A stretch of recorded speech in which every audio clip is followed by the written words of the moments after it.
Number 60 से शुरू कर देते हैं अपन। The world is in perpetual transformation. The world is in perpetual transformation. Even were I to live 1,000 years and more upon earth, I should continue to learn without stopping, and I am sure I would always learn something new, because what was true yesterday is no longer so today, and what is true today will no longer be so tomorrow. The world is perpetually changing, therefore, one can learn perpetually. हाँ, इसको पढ़ के ये समझ में आए कोई कलाकार है, वो ये सोचे कि मैं जीवन भर भी नई चीज़ें से सीखूँ, तो मैं 1000 वर्ष भी सीख सकता हूँ। कोई संगीतकार है, कोई साहित्यकार है, इनफैक्ट व्यापारी है, वो भी ये देखे रहे कितने भी लंबे समय हो, मैं नई अभियान खोलूँ, नई-नई कंपनियाँ खोल दूँ। ये ऐसी बात बिल्कुल भी नहीं है। आप 1000 साल जी रहे हो, चेतना का वो ही तरीका, इसका मतलब आपने नई चीज़ नहीं सीखी है। आप नए आधार के ऊपर नहीं हो, आप पुरानी चीज़ों को रिपीट करते जा रहे हो। इसलिए अब ये बात कोई बता नहीं सकता। वो ये कहे कि देखो माँ ने ये बता दिया, इसका मतलब संगीतकार है वो नई-नई रागें, नई-नई ताने वो, अरे पर मेन तो बात है वो तो चूक गए। जो जीवन की वास्तविक कला है, चेतना में आरोहण, 50,000 साल भी यदि कोई कोई पशु ही बना रहे, तो क्या आरोहण है उसके अंदर वो ट्रिक्स सीख जाए। कल मैं इस तरीके से शिकार करता था, आज ये 2-4 ट्रिक और सीख गया। तो ये कोई आरोहण नहीं है, ये कोई इसके अंदर सीखना नहीं है। And after all I don't know if that is not the very reason for the world, an objectification of oneself in order to know oneself in all detail। एक-एक डिटेल के अंदर उसी चीज को रिपीट करते जाना कोई डिटेल थोड़ी हुई। क्या नवीनता है इसके अंदर? There are many details, it can last a very long time, and they are unexpected ones. अप्रत्याशित चीजें हैं जो आपके सामने आ सकती हैं। नहीं तो कितने समय से उसी वो राजनीतिक वही तरीके, शिक्षा के वही तरीके, टेक्नोलॉजी चेंज ही नहीं हुई। वैसे ही बैठो इतने ही साल आप अंग्रेजी पढ़ने में, ये हिंदी पढ़ने के अंदर, गणित पढ़ने के अंदर, चेतना का परिवर्तन हो नहीं रहा। तो इसका मतलब तो हम कोई नई चीज़ तो सीखे नहीं, कोई नई बात इसके अंदर आई नहीं। पेट भरने के वही तरीके, वही सारी चीज़ें। तो ये अप्रत्याशित थोड़ी है, वो तो उन्हीं चीज़ों को रिपीट करना है। अब उसके अंदर आप कहो मेरे कपड़े फट गए, मैं हमेशा नए-नए कपड़े, अरे नए क्या है, इसमें क्या नया है? वो तो उसी चीज़ को रिपीट करना है। तो ये जो अनएक्सपेक्टेड है, वो चेतना की बात है। उन्हीं रूपों को आप बस खाली रिपीट करते जा रहे हो, वो कुछ नहीं। अनादिकाल, अनंत काल तक आप करते रहो इसको, क्या फ़र्क पड़ जाएगा इसमें? यदि वो ही रूप पृथ्वी के ऊपर वैसे के वैसे रहते, क्या प्रगति थी इसके अंदर? प्रगति तो ये है कि रूप वो के वो नहीं है। उत्तरोत्तर चेतना के आगे से आगे वर्धित रूप आते जा रहे हैं। और श्री अरविंद ने आके अब तो नया उद्घोष कर दिया, माँ श्री अरविंद ने, कि आगे जो है सुप्रामेंटल आएगा। नहीं तो यदि मान लीजिए ये ही रूप है या ये ही चीज़ें, मनुष्य ही यदि आखिरी सीढ़ी होता, और मनुष्य भी कोई एक चीज़ नहीं, एकदम पशु से लेके और हम ऐसे ऐसों की पूरी रेंज देखते हैं, जो अतिमानवता तक पहुँच चुके हैं। तो इसके अंदर कोई एवरेज तो ऐसे है नहीं कि ये मनुष्य। तो इसलिए 1000 वर्ष तक भी, जैसे माँ ने कहा मेरी गति से यदि चलते हो 300 वर्ष मिनिमम है ट्रांसफॉर्मेशन के लिए। और माँ ने कहा कि आपको शुरू में ये लगेगा भी 300 वर्ष तो बहुत ज़्यादा है। तो उन्होंने कहा 300वें वर्ष पे जब आप खड़े होंगे तो शायद आपको ये पता चलेगा कि इस गति से 1000 वर्ष भी आप चलते रहें, तो भी करने को इतनी चीज़ें हैं। अब ये कैसे समझाया जाए? भई किसी भैंस को आप कैसे समझाओ कि मनुष्य बनने के बाद इतनी संभावनाएँ खुल जाएँगी? उसको तो वो पैरामीटर्स भी नहीं है कि ये संभावनाएँ, न तो उसको ये बता सकते हैं कि चिंतन की इतनी-इतनी चीज़ें खुल जाएँगी। आनंद लेने के इतने-इतने तरीके खुल जाएँगे। ये तो आप उसको कम्युनिकेट भी नहीं कर सकते। वैसे ही मनुष्य देखता है कि वर्तमान में उसकी जो संभावनाएँ हैं, जो सोच-समझ के तरीके हैं, वो ही परिवर्तित होंगे। जैसे मूवीज़ दिखाते हैं कि अगर मनुष्य भगवान बन जाए, तो उसी की कमियाँ, उसी की जो इच्छाएँ हैं, वो पूरे तरीके से उन्हीं को, क्योंकि और नई चीज़ का उसको सेंस नहीं है। इसीलिए जब इसमें कहा जाता है कि आप अनंत काल तक भी प्रगति कर सकते हैं, पर प्रगति का दायरा क्या, उसमें मानक क्या उसके? वो भैंस अगर भैंस ही बनी रहेगी, तो क्या प्रगति है उसके अंदर? उसकी चीज़ें या वो जिन चीज़ों के ऊपर प्रगति को आधारित कर रही है, वो तो वैसी की वैसी बनी रहेंगी। तो ये इसका अर्थ नहीं हो सकता। ये समझने की बात है। क्योंकि ये पढ़ते ही तो व्यक्ति हमेशा ये कि अरे बस ये तो मेरे को मिल गया। कल मैंने ये सीखा था, आज मैं ये कर लूँगा और इसकी लिमिट है। अरे भई जिस तरीके का शरीर है, मन है, प्राण है, इसको कितना क्या कर सकते हो? शरीर की अपनी लिमिट है, प्राण की अपनी लिमिट है। तो फिर तो ये एक ऐसी चीज़ है जो अनफाउंडेड है। इल्लॉजिकल बात हो गई कि 1000 वर्ष फिर किस डायमेंशन में आप प्रोग्रेस करेंगे? क्या करेंगे? आज मेरे एक दुकान है, मैंने फिर बाद में कल उसकी पूरी चेन तैयार कर ली। आज मेरे को ये व्यापार है, कल मैंने ये कर लिया। या इस क्षेत्र के अंदर हूँ, मैं कवि हूँ, तो आज एक रचना करी और मैंने और 1000 कर ली। कलाकार हूँ, एक मैंने जो है आर्ट की कोई एक स्टूडियो खोला या फिर मैंने और बहुत सारे खोल लिए। वो तो एक ही चीज़ हो गई, वो तो एक ही दायरे के ऊपर बढ़ना हो गया। फिर जैसे डायमेंशन हम जोड़ते हैं लेंथ वाइज़, फिर बाद में ब्रेडथ वाइज़, फिर हाइट वाइज़। जब तक ये नए आयाम आप नहीं जोड़ो, तो एक ही दिशा के अंदर गति है ये, प्रोग्रेस थोड़ी है ये कोई। वो तो वहीं चक्कर काटते रहना है। जब आप विचार करने का, चिंतन का एक दायरा चेंज कर देते हो, तो प्रगति है। और ऐसी प्रगति माँ कह रही है कि हज़ारों हज़ार वर्ष भी चल सकती है और हमेशा अनएक्सपेक्टेड चीज़ें आपके सामने आएँगी, तो आएँगी, नहीं तो अनएक्सपेक्टेड क्या है? जिस तरीके का हमारा तरीका व्यापार में बस और 4 दुकानें खोलो, अनएक्सपेक्टेड क्या है उसके अंदर? लाभ-हानि या उन्हीं को अनएक्सपेक्टेड कह रहे हो? भई एक पशु है, उसके क्या अनएक्सपेक्टेड है? हाँ, उसको जो भोजन आप प्रोवाइड कर रहे हो, उसमें कुछ थोड़ा-सा मान लो कि साहब आज ये थोड़ी-सी एक वैरायटी में फ़र्क आ गया, इतना भले ही, उससे ज़्यादा क्या? वही होना चाहिए, ये आरोहण करने की बात है। ये मनुष्य को ये प्रदान किया हुआ है कि चेतना के ऊपर किस तरीके से हम आरोहण करें, यही तो खोली है उन्होंने। पशुता से आगे जाना, अगर माँ श्री अरविंद का आप पढ़ो और आपको ये चीज़ अपील करे, पहले तो आपको तकलीफ़ दे ये बात कि जब आप जीवन के वर्तमान सोच से, समझ से, दायरे से आपको बहुत प्रकांड ज्ञान भी है और भी है, आप उससे हाथ जोड़ लेते हो, मेरे को ये चीज़ नहीं चाहिए। अंतरात्मा के वैभव ऐसे हैं कि आपको प्रकांड ज्ञान है, स्तोत्र रचना इस तरीके की करते हो कि कभी दोबारा आपके मुँह पे वो स्तोत्र आता ही नहीं। वाणी के ऊपर सिद्ध कर रखी है। पर यदि गुरु के पाद पद्मों में आपका मन नहीं लगा, कुछ नहीं है, सब कचरा है। अब ये बात न तो मन कहता, न और कोई दूसरा भाग कहता। ये तो भीतर से और कोई चीज़ अराइज़ हो, तो हो। या आपको जो चीज़ आकृष्ट करती है, इसके अंदर कौन-सी चीज़ आकृष्ट करती है? उसके वैभव अप्रत्याशित है, न तो शरीर जानता उसके वैभव, न प्राण जानता, न मन जानता। उसको शिक्षा में कैसे लेके आओगे? पढ़ाने तो अंग्रेजी पढ़ा रहे हो, पर माँ के लिए पढ़ा रहे हो, अब वो अंग्रेजी क्या रहेगी? वो तो अप्रत्याशित है। रोज़ जो क्लास में आप करोगे, वो ही करिकुलम भी लेके चल रहे हो आप। तो वही चीज़ थोड़ी है, नहीं आज तक जितने भी अंग्रेजी पढ़ा रहे हैं, हमने नवाचार किया है इसमें।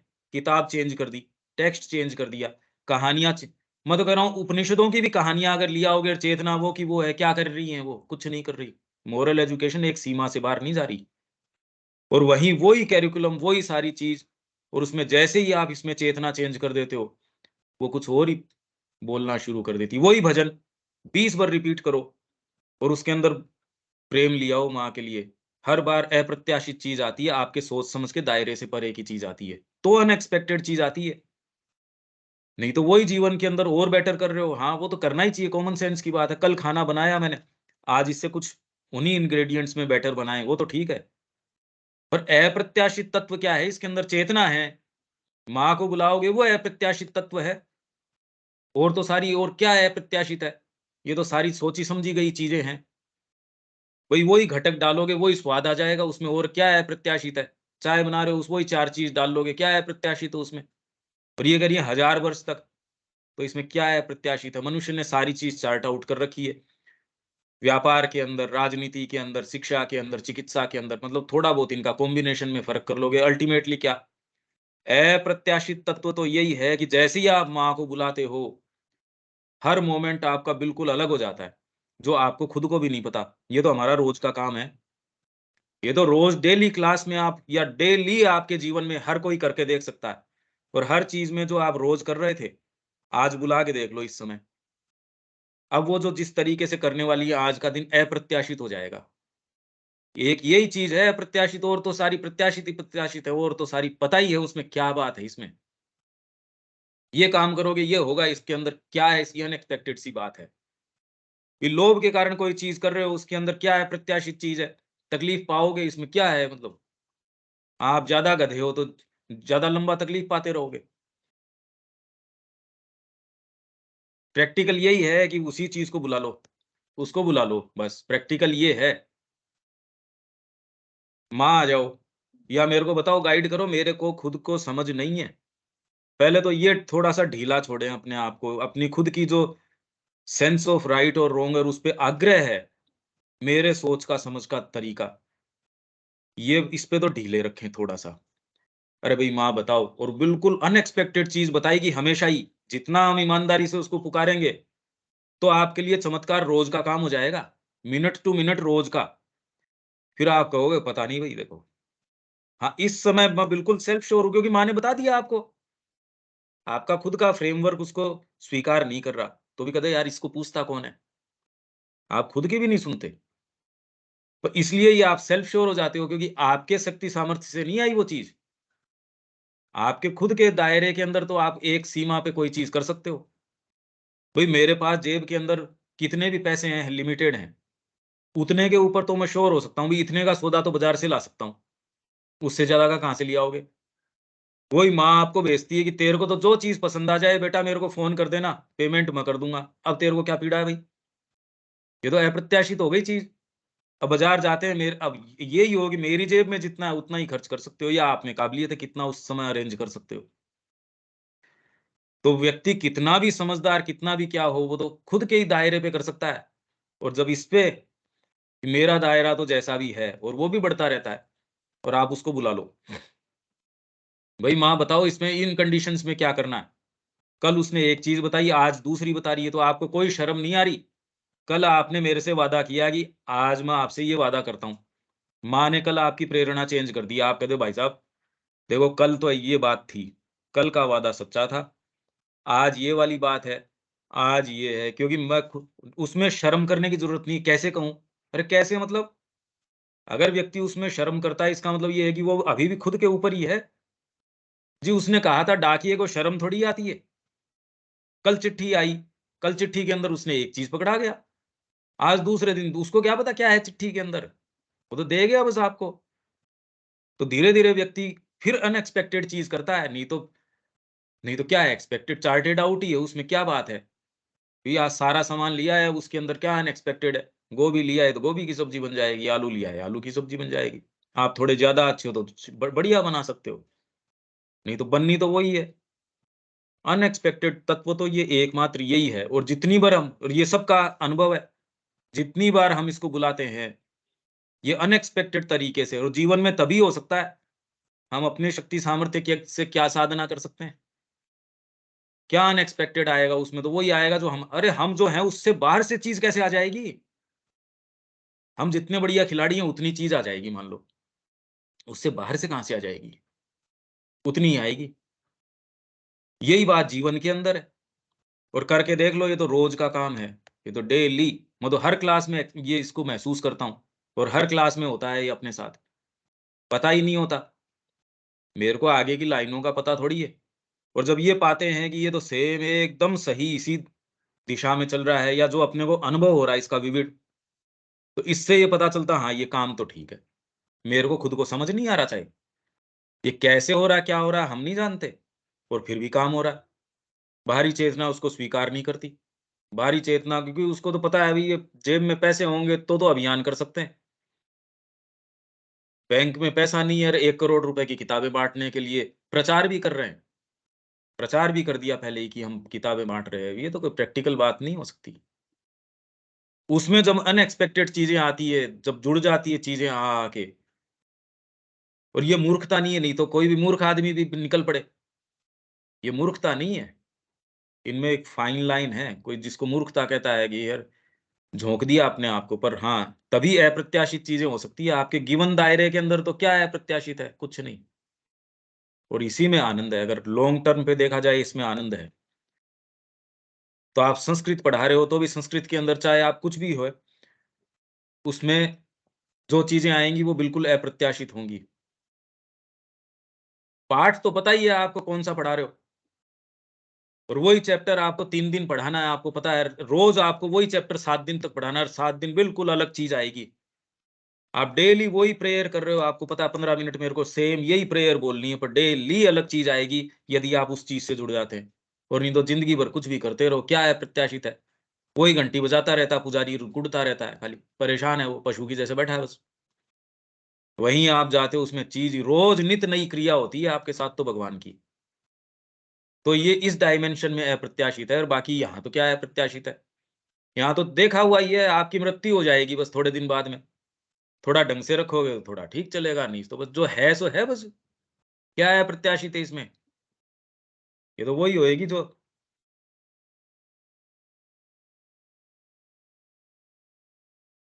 अच्छा, इसमें कोई बात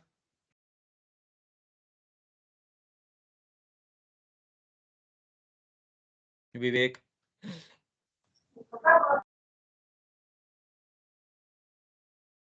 अ, नहीं भैया, मैं अभी जुड़ पाया इसलिए मैंने मिस किया हैं? उसको। हैं? अभी हम जुड़ पाए हैं इसलिए वो पहले क्या पढ़े वो मैंने ध्यान नहीं दिया। नहीं, बस एक ही पैराग्राफ है। ये कह रहे हैं कि हाँ, जगत जो है परपेचुअल ट्रांसफॉर्मेशन, ये तो स्क्रीन भी आपके पास है, टेक्स्ट तो है ही आपके पास। हाँ, हाँ, सतत रूपांतर की अवस्था में है। अगर हम 1000 वर्ष भी धरती के ऊपर जिएँ, तो भी हम सीखना बंद नहीं करेंगे, और हमेशा ही कुछ न कुछ नया, कुछ न कुछ नई ऐसी चीज़, क्योंकि जगत हमेशा ही बदल रहा है, इसलिए हम सतत ही सीख सकते हैं। तो मैंने इसमें ये कहा कि इसके अंदर सतत सीखना मतलब आप 1000 वर्ष तक भी वो ही शिक्षा पद्धति चलाते रहिए, वो ही व्यापार के तरीके, उसमें कुछ सीखना नहीं है। तुरंत हमको ये लगता है कि हम उसी दायरे में चलते रहें, चेतना की उसी स्थिति में चलते रहें, इससे क्या बदलाव आना है? कुछ नहीं, कुछ भी बदलाव नहीं आना। आपका प्रोफ़ेशन इस तरीके का है, आप पुजारी हैं मान लीजिए, क्या बदलाव करोगे उसके अंदर? आपको तो जो सारे नियम हैं, पूजा के और के कर्मकांड के, इतनी बजे आरती करनी है, ऐसी पोशाक पहनानी है, ऐसी इस तरीके से आरती करनी है, उसमें कोई नवाचार क्या करोगे आप? तुरंत निकाल दिया जाएगा आप यदि उसमें जो विधान है उससे अलग कुछ करते हैं। तो ऐसे में क्या हमारे पास संभावना बचती है? क्लास के अंदर आपको पकड़ा दिया, जी आपको इसमें ये वाला सब्जेक्ट है, ये पढ़ाना है, इतने बजे से इतनी बजे तक पढ़ाना है। क्लास कौन-सा स्टैंडर्ड वो आपका फिक्स कर दिया, या कोई आपका व्यापार इस तरीके का है।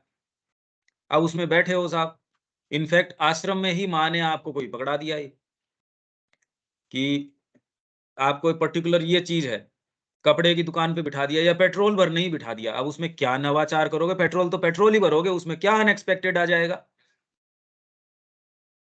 भई इसके अंदर क्या नई चीज़ कर सकते हो? पर अनएक्सपेक्टेड ये जैसे ही आप माँ से जुड़ते हो, उसमें बिल्कुल नई चीज़ें आ जाती हैं। अब वो कैसे आती हैं, ये हर इंडिविजुअल के साथ, हर नया केस, हर मोमेंट आपके लिए चेतना के अंदर आरोहण का एक माध्यम बन जाता है। ये कह रहा हूँ, अदरवाइज़ तो 1000 वर्ष क्या आपके लिए 1 दिन भी बोरिंग है यदि चेतना का स्तर वो का वही है। भले आप वैरायटी कर रहे हो, नहीं तो आप क्या करेंगे? अप्रत्याशित घूमना, इसीलिए लोग बोर हो जाते हैं एक जगह से, क्योंकि वो प्रगति नहीं कर रहे। इसलिए बार-बार उनको, अरे मैं तो यहाँ 2 साल से यही हूँ। ओहो! मैं तो, मेरे को तो इतने दिन हो गए। एक जगह रहते ही उनकी वाइटल एकदम विद्रोह कर बैठती है, नई चीज़ चाहिए, क्योंकि अंदर से तो प्रगति हो नहीं रही। इसलिए नित नए रोज़ कोई आयोजन चाहिए, कोई आमोद-प्रमोद की चीज़ें चाहिए। हमने ये आज आयोजन कर लिया, इसका कितने हो गए, बर्थडे पार्टी कर ली, ये एनिवर्सरी की पार्टी कर ली, इसकी कर ली, उसकी कर ली, क्योंकि जीवन में अंदर से तो कोई चीज प्रगति कर नहीं रही। तो बाहर से अब रोज आपको तो नई नई कुछ तो चाहिए ही, क्योंकि प्रगति के लिए आपके पास कोई चीज अंदर से है नहीं। और वही एक व्यक्ति ऐसा कि कोई हिलता ही नहीं है, उसने तो बचपन से लेके अंत तक एक ही कुटिया के अंदर निकाल दिया। दूसरे कह रहे कितना वेस्ट, और जबकि वो कह रहा है अरे मैं तो ऐसी भव्यता में, रोज नई भव्यता है मेरे सामने। तो इसलिए जिस प्रगति की माँ बात कर रही है यहाँ, वो एक अलग आयाम के ऊपर चल रही है। इस आयाम पे संभव नहीं है आप रोज नई एक एरिया देखें, भ्रमण करें, और तो भी आप बिल्कुल अंदर से रिक्त हो सकते हैं। और आप एक ही स्थान के ऊपर हों और नित नए वैभव आपके सामने खुल सकते हैं, क्योंकि इसकी चाबी तो भीतर है। यदि भीतर की चाबी मिली नहीं, इसीलिए व्यक्ति अपने आप को पश्चिम की संस्कृति में अपने आप को फेस नहीं कर सकते। नित नई औरतें चाहिए, नित नए खुद को उसके अंदर एंटरटेन करने के साधन चाहिए। रोज कुछ न कुछ वीकेंड्स के ऊपर शराब पिए बिना वो रह नहीं सकते, क्योंकि अपने आप को फेस नहीं कर सकते, एकाकीपन इतना है। इसलिए ये जो प्रगति है, ये बाहरी मानकों पे हो ही नहीं सकती, और उसकी एक सीमा है। अंदर यदि मैं तकलीफ में हूँ, बाहर की कोई भी चीज़ मेरे को कैसे अपील कर सकती है? ये तो पशु को ही अपील कर सकती है। यदि आप पशु हो तो ठीक है, तो आपको चारा वही एक पशु को वो का वो चारा दे रहे हैं साहब। कोई ख़ास बात नहीं है, 15 साल तक वही चारा खा रहा है, बाद में मर जाता है वो, और उसकी भी कोई चिंता नहीं है, और उसके कोई इस चीज़ की कोई प्रॉब्लम भी नहीं है कि इससे कोई है। तो हम कौन से एसोसिएट करते हैं? तो ये मैं कह रहा हूँ कि जो ये प्रगति की बात कर रही है माँ, एक डायमेंशन अलग है इसमें। ये इस डायमेंशन की बात नहीं हो रही। ये हमको समझना चाहिए। तो यहाँ जो माताजी बात कर रही हैं, आप जिस आयाम की बात कर रहे हैं, वो उनसे जुड़कर काम करने की बात हो रही है ना? तो प्रगति और कैसे हो सकती है? इसको कैसे हम डिफाइन हुँ। करें? और तो प्रगति का मतलब भी क्या है?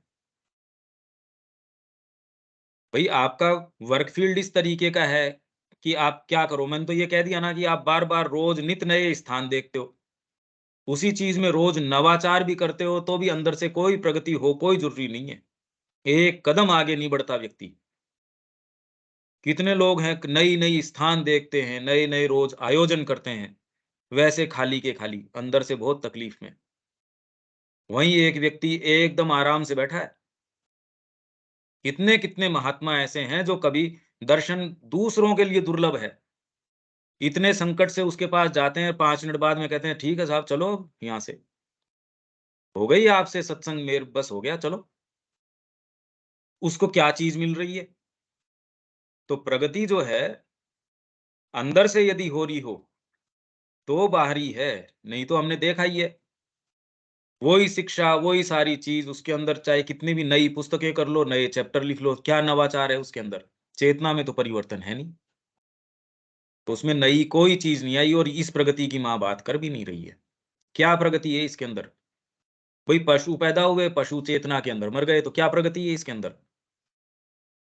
तो संस्कृति के लिए श्री अरविंद कह रहे हैं, संस्कृति को कैसे परिभाषित करें?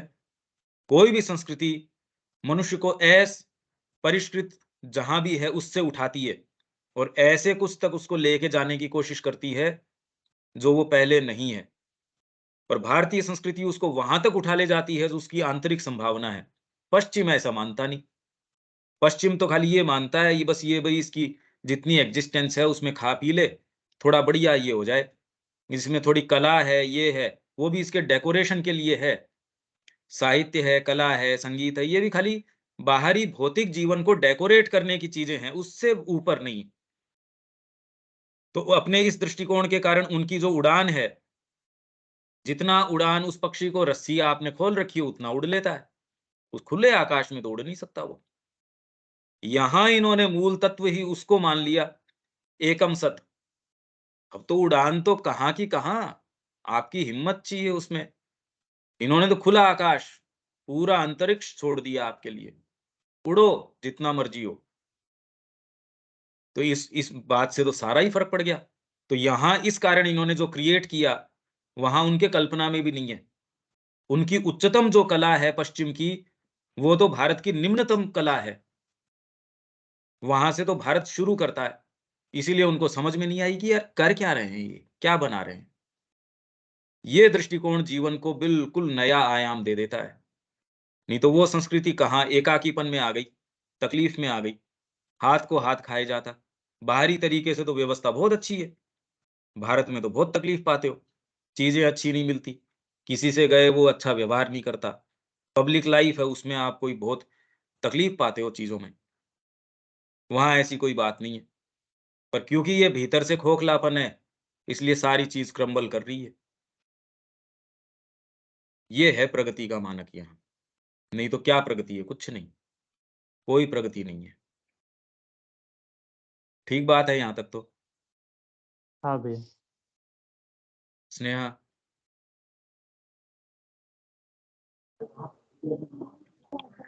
हाँ भैया, अभी जो पढ़ रहे हैं वो समझ में आ रही है। आपने प्रगति का जो भी हाँ, बताया कि अदरवाइज़ नहीं हो प्रगति हम सकती, किसको कहते हैं। अदरवाइज़ नहीं हो जी। सकती वो। हाँ। ये पढ़ते ही तो हर जना हम्म। तैयार ही है इसके लिए। एक स्कूल ये कहेगी हमने देखो 3 बच्चों से शुरू किया, हमने खूब प्रगति कर दी, अब 2000 बच्चे हैं। अरे तूने तो ज़्यादा गंदगी फैला दी, प्रगति क्या करी? तो जितने भी ये और चीज़ें तो सारे ही कर रहे हैं प्रगति। एक सीए है उसने छोटी-सी चीज़ से शुरू किया, देखो अब मेरे पास कितना साम्राज्य हो गया। हर जना ये कह रहा है, एक चाय की दुकान से शुरू किया, देखो मेरे अब कितने लाइन लग रही है यहाँ। क्या प्रगति है ये? ये तो कोई एडवोकेट करने वाली चीज़ ही नहीं है कि मैंने प्रगति कर ली, क्या कर दी? तो हमसे बेटर तो एक भैंस प्रगति कर लेती है। हम कितने एक बच्चे पैदा कर सकते हैं, वो तो रोज़ उसको रखा ही इसी चीज़ के लिए। बकरी और बेटर प्रगति करती है, सूअर और बेटर प्रगति करता है, 13-13, 14-14 एक साथ आते हैं उसके तो। अगर यही प्रगति है, ये नहीं हो सकती, इस आयाम के ऊपर प्रगति थोड़ी है। प्रगति के मानक तो चेतना के आधार पे हैं। वो है तो प्रगति है, वो नहीं है तो सब निस्सार है, निस्तेज है। क्या मिला आपको? कुछ नहीं। आगे चलते हैं। तो इसलिए यदि आपको कुछ भी करना है तो भीतर प्रवेश करो, बस सीधी बात ये है।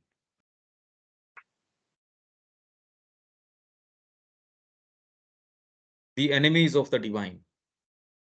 Sweet mother, when one realizes the divine, does one no longer have enemies? भगवान का जब साक्षात्कार उसको अनुभूत कर लेते हो, तो क्या आपके एनिमीज नहीं होते? अरे इनफैक्ट उस समय तो आपके होने शुरू हो जाते हैं। वो एनिमीज नहीं है, कोई ज़रूरी नहीं है कि वो एनिमीज हों, पर हाँ, चेक करने वाली चीज़ें हो जाती हैं।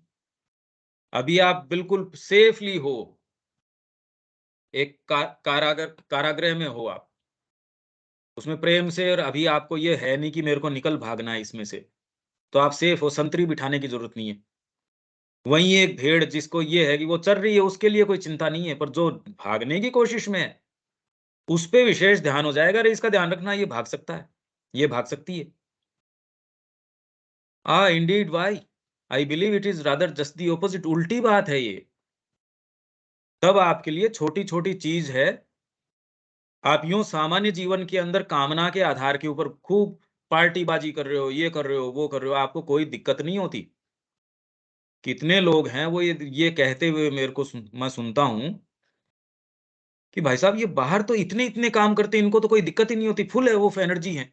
कल रात को पार्टी करी, फिर भी आप आज देखो ऑफ़िस के अंदर काम कर रहे हो। यहाँ आश्रम में इतना बढ़िया खाते हो, इतनी सारी चीज़ें, फिर ये क्या दिक्कत है? वो ये नहीं समझ पा रहे कि यहाँ एक छोटी-सी चीज़, एक गलत पाँव भी आपने रखा, भैया आप खड्डे के अंदर बैठे हो, खड्डे के अंदर उछल के भी गिरोगे तो खड्डे के अंदर ही गिरोगे, क्या आपका बिगड़ना है? जैसे ही आपने 10 कदम भी ऊपर आरोहण कर लिया, वहाँ तो 1 कदम भी, 5 सीढ़ी ऊपर भी आप हो, पलंग के ऊपर भी और गलती से नीचे गिर गए, सिर फूट सकता है उसमें। तो जितना ही आप आरोहण करते हो, आपको समझ के पाँव रखने पड़ते हैं। कोई बच्चा है, वो गलत व्यवहार कर रहा है, कोई उतना बड़ा उसमें अंदर दूसरे समझते बच्चा है भी, ठीक है।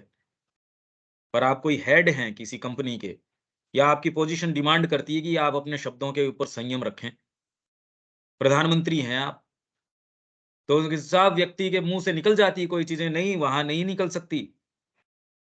आप कोई चीज के हेड हैं, वहां आपने कोई वादा किया, कोई बात करी है, उसकी कोई मायने होते हैं। तो यदि वो हैं तो उसके फिर बाद में परिणाम भी उतने ही गंभीर आएंगे। तो यदि आप खाली पशु के स्तर पे हैं तो क्या परिणाम है इसके? कोई विशेष परिणाम नहीं है।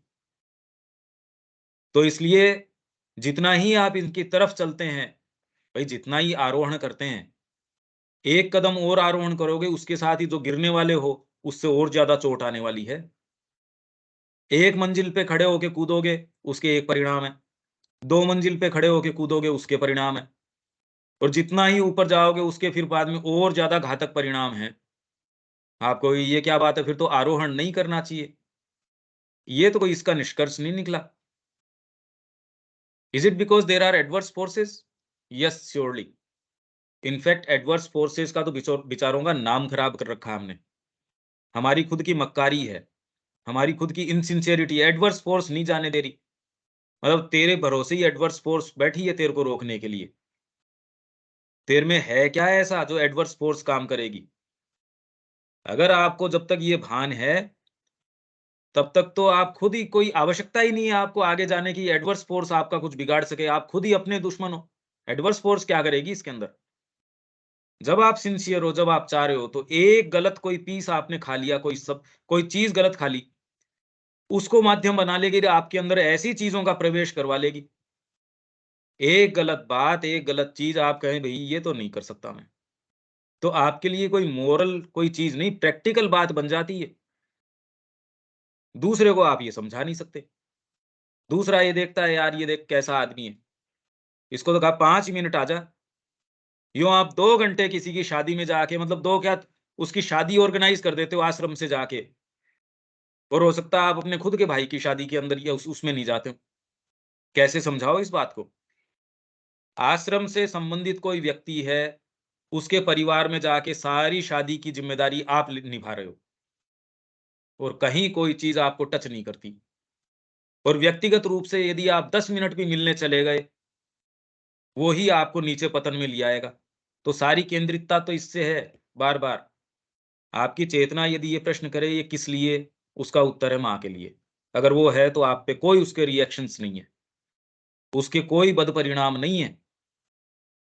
और ऐसा नहीं है तो चाहे सामने से वो काम कितना भी अच्छा लगता हो, मैंने आयोजन किया, इसके अंदर सबको मैं दीक्षा देने वाला हूं, और इसका हेतु क्या?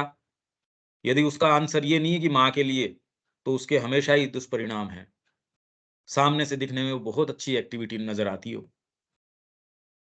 Is it because there are adverse forces? Yes, surely the earth is full of adverse forces and of men who respond to these adverse forces. तो विरोधी शक्तियों से ये धरती भरी हुई है, और ऐसे लोगों से भरी हुई है जो इन एडवर्स फोर्सेस को रेस्पोंड करते हैं। किस तरीके से? भाई हमने ये चीज पढ़ी, तमस और लेजीनेस। तमस तो हमारी जो बाहरी प्रकृति है, भौतिक है, उसका स्वभाव ही है तमस। जैसे कोई स्पोर्ट्स पर्सन है, खूब मेहनत करता है, 4 घंटे एक्सरसाइज कर रहा है, तो ये नहीं है कि तमस नहीं है, शरीर तो उसका भी तामसिक है, क्योंकि शरीर की प्रकृति है वो। पर उसके अंदर कोई चीज ऐसी है, वो अपने आप को उसमें लगा देती है, नियोजित करती है ना, करना है मेरे को ये। घर के ऊपर बच्चे भूख मर रहे हैं, कितना भी तामसिक आदमी है, अपने आप को बोझा उठाएगा, कुछ भी करेगा, झोंकता है कर्म के अंदर। वैसे ही जब माँ की बात आती है, तो लेजी व्यक्ति जो है वो हमेशा लेजी नहीं होता। पर जब सुविधाजनक होता है, क्या करें इसमें, ये क्या करें, हम चाहते तो हैं माँ का काम करना, तो इसमें लेजीनेस के अंदर इलविल और है भगवान के प्रति।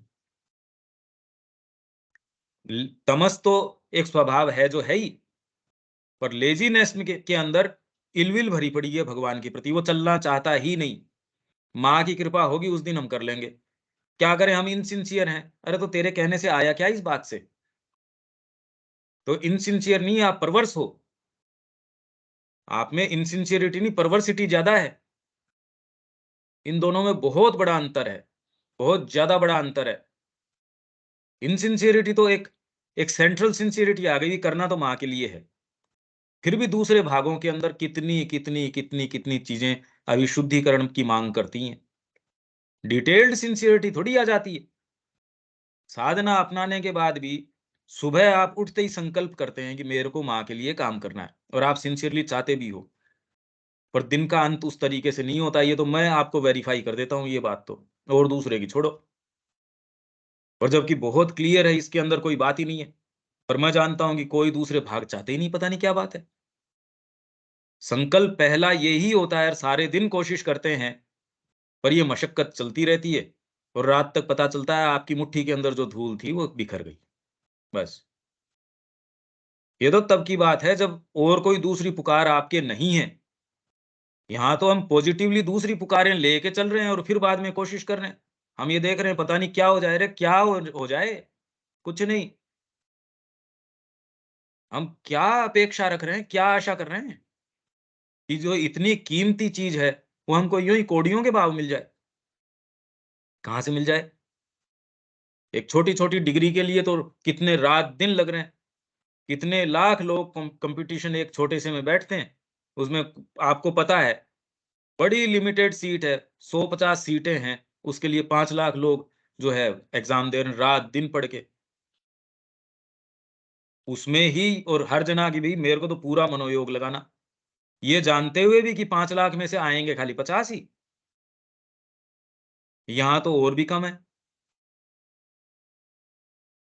तो फिर हम क्या सोच के बैठे हैं कि कोई दिन बस रात को अचानक मेरे यहाँ आया कि थोड़ा सा पेट में दर्द है, माता जी आओ पेट ठीक कर दो मेरा। कोई दिन थोड़ी सी हेल्थ में दिक्कत है, थोड़ी सी ये है, थोड़ी सी वो है, वो ठीक कर देती है, फिर उसी ढर्रे के ऊपर। फिर हम कहते हैं एडवर्स फोर्सेज है। हमको जरूरत तो है क्या एडवर्स फोर्स की? एडवर्स फोर्स तो जिस दिन चेक करेगी, जिस दिन आप चलोगे उस दिन वो चेक कर लेगी। आज तो आवश्यकता ही नहीं है उसको। Usually the more one realises the divine, the more enemies does he have around himself. Do they act against the divine? Oh yes, at least they try. I don't know if they succeed, but they try. They try. They have always tried. तो इसमें एक तो ये है quality check करने का काम करते हैं ये। आपने एग्जाम दिया, अब आपको पता है एग्जाम देने के बाद आपको पास तो कर ही देंगे, तो आप मेहनत करोगे क्या उसके अंदर? आपने कोई भी परीक्षा दी और उसके अंदर यदि ये नियम बना दिया जाए आप इसको फेल नहीं करेंगे, तो यदि व्यक्तिगत आप में क्षमता है तो ठीक बात है, नहीं तो एक जनरल ट्रेंड तो आ ही जाएगा कि ठीक है यार पास तो हो ही जाएंगे, क्यों मेहनत करनी। तो वैसे ही यदि आध्यात्मिकता यूं ही मिल जाती तो आप जहां हो वहीं मिल जाती। फिर तो भाई फिर तो स्टेजेस का मतलब भी क्या है? पहली क्लास में हो, आपने जो भी एग्जाम दिया, जो लिखना है लिखो तो भी ठीक है, नहीं लिखो तो भी अगर ये कर दिया जाए कि आपको अगली क्लास में हो तो उत्तीर्ण कर ही देंगे, कौन मेहनत करेगा? कुछ नहीं। पर ऐसी डिग्रियों की कीमत भी क्या है? वहीं कोई संस्था ऐसी है जो पूरी क्वालिटी चेक करके खूब ठोक बजा के उसको तैयार करती है। आप कहते हैं ये वाला ले लो, यहाँ से इन्होंने ये डॉक्टर तैयार किया है, उसमें आप कोटे वाले जनरली की इसमें मेरे को हार्ट का ऑपरेशन करवाना है, ये वाले को ले लो, कोटे वाले को। ना ना, मैं तो नहीं जाऊंगा उसमें, उसी में नहीं जाते आप। तो यहाँ जो मांग करी जा रही है वो हम उसको फुलफिल करना नहीं चाहते, और ये चाहते हैं साहब माँ सारे काम कर दे हमारे। ये नहीं। तो जो माँ ये कह रही है कि एडवर्स फोर्सेज हैं और हैं, वो तो हैं ही हैं, पर वो हम पे लागू हों उसके लिए स्थितियां हैं, उसकी डिमांड्स हैं। अभी अगर बेचारों को जबरदस्ती एडवर्स फोर्सेस को का आप उसके ऊपर छींटा-कसी करो, लांछन लगाओ, अभी ज़रूरत नहीं है एडवर्स फोर्सेस को आपके पे ध्यान देने की। हम खुद ही इनफ हैं अपने आप को नीचे डालने के लिए। एडवर्स फोर्सेस की बेचारी की क्या आवश्यकता है? वो तो जब उनके दायरे से निकलते आप नज़र आओगे, जब कुछ करोगे तो एडवर्स फोर्सेस आके चेक कर लेंगी। वो भी एज़ ए क्वालिटी कंट्रोल। और वो हैं और वो आपको नीचे गिरा देती है तो भी आप रुकते नहीं कि ठीक है यार गिर गए, गिर गए, क्या करें? उठ के फिर से चल दो। तो आप में जो-जो कमियाँ हैं, अच्छी बात है। और उस समय क्या करना चाहिए, क्या नहीं करना चाहिए, यदि मार्ग पे हो, तो कोई न कोई आपका गाइड ज़रूर होगा। माँ के शब्द आपके गाइड होंगे, अंतरात्मा के अंदर से वाणी आ जाएगी, कोई व्यक्ति ऐसा मिल जाएगा, सारी चीज़ें आपके लिए अरेंज कर दी जाएँगी कि यदि पतन भी होता है तो आपको उठाने की भी व्यवस्था होगी, क्योंकि आज तक हुई है, आपके साथ भी होगी। संकट के काल आएँगे तो भी आपके साथ कोई न कोई सहायता ज़रूर होगी। कोई आपके रोग होगा तो औषधि भी साथ में आ जाएगी, पर आएगी तब जब आप मार्ग पे होंगे। मैं चल ही नहीं रहा और उससे पहले कह रहा हूँ जी मैं गिर गया, देखो मार्ग के अंदर मेरे को ये पत्थर चुभ गया। कहे यार मार्ग पे चला ही नहीं तू, तूने तो चप्पल पहन के अभी पहला कदम ही नहीं रखा, बातें क्या कर रहा है? ये थोड़ा-सा अंतर करने की ज़रूरत है। अभी बैठ के जी विरोधी शक्तियाँ हमको चलने नहीं दे रही। अरे चल तो सही, चलने नहीं दे रही का क्या मतलब है? तो ये हम गलत मान बैठते हैं और ये वाली बात कोई नहीं बताएगा। ये पैसेज पढ़ जाएँगे और ये कहेंगे हाँ, विरोधी शक्तियाँ चलने नहीं देती। क्यों बेचारे को ज़बरदस्ती बदनाम करो विरोधी शक्तियों को? ये और पॉइंट अपना हो गया, इसमें कोई बात विवेक? नहीं, ये पॉइंट तो पूरा क्लियर है भैया। पहले भी हम लोगों ने इस पे बात किए थे। हाँ, ये तो मैं बार-बार कहता हूँ। तो ये हुँ, जनरली ये एडवर्स फोर्सेस की मां श्री अरविंद के जो भक्त हैं ना, वो अपनी निष्कर्मण्यता को थोपते हैं एडवर्स फोर्सेस के ऊपर। अरे मक्कार तो तुम हो, एडवर्स फोर्सेस को बेचारी को क्यों बदनाम कर रहे हो? वो तो खुद ये देखती होगी यार कितना इनसिंसियर आदमी है, चलना चाहता नहीं, मेरे को जबरदस्ती बदनाम करता है ये। ये तो जब चलेगा उस दिन मैं इसको पूछूँगी कि भैया तू ऐसे ही कैसे जा रहा है? हमारा टैक्स तो पे कर। करना पड़ेगा। उनका देह भाग है, वो देना पड़ेगा आपको। इसमें क्या बात है? चलना मैं चाहता नहीं, एक कदम उठना चाहता नहीं। एडवर्स फोर्सेस, क्या माँगती है हमारा एडवर्स फोर्सेस? झूठों के लिए कुछ नहीं है। उनको तो शिकायत करने के लिए भी उनका राइट नहीं है। उनको शिकायत करने का कोई राइट नहीं है। उनके साथ ये विश्व प्रकृति पशु का सा व्यवहार करती है, तो इसमें कोई बुरी बात नहीं है। क्योंकि पशु तो अपने सेटअप के अंदर खुश है। ये मनुष्य होके भी पशु से नीचे जा रहे हैं, तो इनके पास दलील देने को है क्या? और ये हम सारों की बातें हैं ये। इसमें कोई एक जना भी हम में से बचता नहीं है। पर कम से कम बुद्धि में क्लियर तो हो ये बात। ठीक है स्नेहा?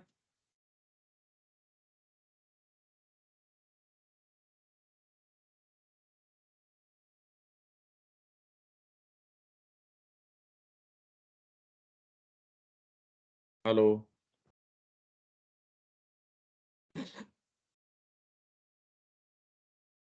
आवाज़ आ रही है भैया? हाँ भाई, हाँ भैया आ रही है आवाज़। नहीं, नहीं आ तो रही है, मैं तो पूछ रहा हूँ कोई बात है क्या? नहीं आगे चलें इसके अंदर?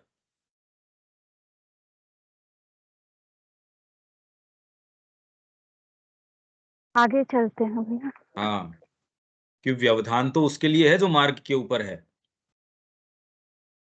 भई मार्ग की बाधाएँ तो मार्ग पे होगा उसके लिए हैं। अब कहीं रोड ब्लॉकेज है, मैं यहाँ घर पे बैठा हूँ, मेरे को कंसर्न ही नहीं है उस बात से। उन मार्गों के ऊपर इतनी बर्फ पड़ गई कि मार्ग अवरुद्ध हो गया। मेरे क्या फ़र्क पड़ता है अवरुद्ध हो गया। तो ये जितनी भी चीज़ें हम माँ श्री अरविंद की पढ़ रहे हैं, ये पथ की बातें हैं। उन लोगों की जिन्होंने ये अपनाया है। यूँ बैठ के खाली जो नज़ारे देख रहे हैं, उनकी नहीं है ये। अब क्योंकि माँ की वाणी इतनी सहज है, हम ज़बरदस्ती मान बैठते हैं। अरे यार! क्या बातें कर रहे हो तुम? छोटी-छोटी चीज़ के लिए तो उसको कितना सींचना पड़ता है। एक चाय की दुकान बनाने के लिए उसको रोज़ आप सुबह अगर सर्दी के अंदर हम उठ नहीं सकते, अरे तो चाय तो तेरी सुबह ही बिकेगी इस समय। नहीं, नहीं मैं बैठ नहीं सकता, ओहो! मेरे तो कमर में दर्द है, बैठ के देखो ये ऐसे नहीं। पर अगर अच्छी चाय नहीं बनाओगे, वो बिकेगी नहीं आपकी। उसमें भी सिंसियर होने की आवश्यकता है। उसमें तो आप मनमर्जी नहीं कर सकते। यहाँ जब आप माँ के पास आते हो, इसमें तो आपकी जितनी भी सारी चीज़ें हैं वो मतलब जितना अंदर कुछ विष भरा पड़ा है, वो सारा आके माँ के ऊपर उड़ेलना शुरू कर देते हो। मेरे को भोजन नहीं मिला, मेरी कुशल-क्षेम इसका नहीं है। तो गीता के अंदर वो कह रहे हैं योगक्षेमम, योग का क्षेम मैं वहन करता हूँ। तेरे को भोजन मिल जाएगा या तेरे कपड़े मिल जाएँगे, इसका मैं कोई ज़िम्मेदारी थोड़ी ले रहा हूँ। योग के लिए जो ज़रूरी है, वो करूँगा। उसके लिए 1 ड्रेस ज़रूरी है तो 1 और 20 ज़रूरी है तो 20। तेरे को उसके लिए खूब बड़ा प्रसिद्धि की आवश्यकता है, वो मिल जाएगी। प्रसिद्धि नहीं, तेरे को एकदम डाउन ट्रोडन करने की आवश्यकता है, तेरे को कुचलने की आवश्यकता है। तेरा जो है वो सारा मान-मर्दन करने की आवश्यकता है, वो कर दूँगा मैं। क्योंकि वो तो अंतरात्मा के दृष्टिकोण से योगक्षेमम। अब योगक्षेम के हिसाब से कहते नहीं भगवान की ओर चले, हेल्थ भी बढ़िया हो गई, परिवार भी बढ़िया हो गया, वो तो योग के क्षेम की बात कर रहे हैं, उसके लिए जो जरूरी होगा वो करेंगे। आप जिसको मन प्राण शरीर और बाहरी चीजें क्षेम मान बैठे हो वो थोड़ी करेंगे। फिर तो अपनी ही चीज का खंडन कर रहा है भगवान। आपकी अंतरात्मा को पुष्ट न करके वो तो अपना ही खंडन कर रहा है। वो सारी चीजें आपके साथ होंगी जो आपकी अंतरात्मा के लिए आवश्यक हैं। A supreme goodwill arranges all things perfectly to fulfil sincere aspiration. आप में सिंसियर एस्पिरेशन है, उसके लिए सुप्रीम गुडविल है। माँ की जो सद्भावना है, इच्छा है उसकी, वो सारी चीजों को परफेक्टली उसके अनुसार फुलफिल करने के लिए अरेंज करती है। वादा करते हो माँ से मैं आपके निहित जीऊंगा या जीऊंगी, और वो वादे को हटा लेते हो, अब उसके परिणाम भोगने के लिए तैयार नहीं है, कोई बात थोड़ी है। उसके अनुसार अरेंज करी जाएंगी चीजें। उसके लिए क्या आपके बीच में होता है उससे उसको मतलब नहीं है। वो तो अंतरात्मा के दृष्टिकोण से करेगी चीजों को arrange. If you are in a state of conscious aspiration and very sincere, well, everything around you will be arranged in order to help in your aspiration, whether directly or indirectly. That is either to make you progress, put you in touch with something new, or to eliminate from your nature something that has to disappear. सारी चीजें, अंधकार की आवश्यकता है तो वो अंधकार भी यदि आप राइट एटीट्यूड के अंदर हो तो आपको ऐसा पाठ सिखा के जाएगा जो प्रकाश नहीं सिखा सकता था। तो आपके लिए पतन फिर बाद में पतन नहीं रहता, आपके लिए अंधकार अंधकार नहीं रहता। आपके लिए जो सुखद समय है कोई जरूरी नहीं है वो उतना बढ़िया आपको सिखा के जा सके जितना कि दुखद समय है वो सिखा के जाते हैं। तो कुंती ने भगवान से यही प्रार्थना करी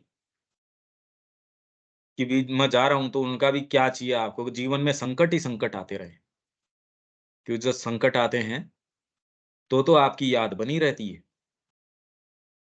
तो जो आपके लिए आवश्यकता है, पर इसके लिए थोड़ा सा विश्वास। ये सिंथेसिस में हम पढ़ के गए थे, अनुमति, श्रद्धा और अनुमति। और अनुमति भी एक स्थायी अनुमति और एक अस्थायी अनुमति। अस्थायी अनुमति, माउंट एवरेस्ट के ऊपर जा रहे हैं, अब अस्थायी अनुमति है भी यहाँ अपने को एक बेस कैंप बनाना पड़ेगा, यहाँ रुकना पड़ेगा। पर आप स्थायी अनुमति नहीं है कि मैं यहीं रुक जाऊं। तो वैसे ही इस मार्ग में आप चल रहे हैं, आपको पता है अभी शॉर्ट टर्म के ऊपर ये मेरे को अभी करना पड़ेगा, ये अभी बिल्डिंग बनानी पड़ेगी, इस बिल्डिंग की आवश्यकता खत्म हो गई, ठीक है, भीतर से आपको ये प्रेरणा आ जाती है, ये काम कर लो। तो इस तरीके से आपको जो भी चीजों की आवश्यकता है वो बिल्कुल आती रहेंगी। और जो लोग इस मार्ग पे गए हैं उनके लिए रोज का काम है ये। डेली अपना पूरा दिन वो इसी आधार के ऊपर कि ये मेरे को कैसे करना है, ये वाला कैसे करना है। तो भले वो रूटीन उनका सेम बरसों तक वही रूटीन चल रहा हो, मैं तो कहीं जाता आता भी नहीं, रूटीन वैसा का लगभग वैसा का वैसा, पर इसके अंदर वो वाली बात ही नहीं है। 7 दिन पहले मैं अपने आप को मुड़ के देखता हूँ, मैं वो व्यक्ति ही नहीं हूँ, और दूसरे को तो ये बात समझ में ही नहीं आती। पर आप जानते हो कि आप अपने आप को पहचान नहीं सकते, और फिर भी डेली आपके ये रहता है कि जो आप संकल्प करते हो शाम तक वैसा लेके आपको पता है, अरे ये तो जो आपने काम पकड़ा है, ये सारी चीजें चलती रहती हैं। अंधकार के बरसों बरसों निकल जाते हैं कि आप पीछे मुड़ के देखते रहे, ये पीड़ा का पहले तो कितनी लाइट माँ का, कितना ये सारी चीज, और ये 5 या पिछले 6 या 7 साल से आप पीड़ा में हो, बड़ी गहरी, या फिर ये भाई कोई चीज समझ नहीं आ रही। और फिर भी जोरदार बात ये है कि आप यात्रा कर रहे हो, कंटिन्यूअस चल रहे हो, रुक रहे नहीं। तो वो कितने भी साल का आपका पीरियड रहा हो, जिसमें आप दलदल के अंदर, गहन जो है जंगल के अंदर, ये सारी चीजें योग के पथ के ऊपर वर्णन इनका है। और जितना ये वर्णन है उससे ज्यादा रियल है, क्योंकि शब्दों में तो कितना वर्णन किया जा सकता है, ये उससे ज्यादा रियल है क्योंकि आपको मिनट टू मिनट इसको झेलना पड़ता है। वही आपके चीर-फाड़ करेंगे, आपके चीरा लगाएँगे, आपको पीड़ा होगी। इसका कितना भी मार्मिक वर्णन किया जाए, पर एक्चुअल जब आपको होती है, उसके क्षण तो बहुत भारी होते हैं। तो इन सब कालों के जो वर्णन है, वो जितना वर्णन कितना भी चाहे वो मार्मिक तरीके से किया हो, एक्चुअल जीवन में उससे भी ज्यादा रियल तरीके से घटित होता है। कि जब वो कहते हैं आपका विश्वास डगमगा जाता है। आप जिस जहाज पे चल रहे हो, आपके जो दूसरे भाग है वो कुल्हाड़ी लेके उसको तोड़ने की कोशिश करते हैं, उसको तोड़ डालते हैं। और लास्ट के अंदर जो कंपास था आपका, जो दिशा सूचक था, उसको भी प्रहार करने की कोशिश करते हैं वो। पर वो टूटता नहीं, क्योंकि वो अंतरात्मा है। ये ऐसे काल हैं जो चलते हैं साहब।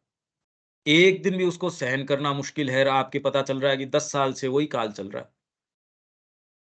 पर वो काल जब अंत के अंदर 11वें साल, 12वें साल, 15वें साल या जितने भी साल, जब आप उससे निकल के आते हो, तो आप ये कहते प्रकाश में चलता तो शायद इतनी जल्दी मैं यात्रा न कर पाता।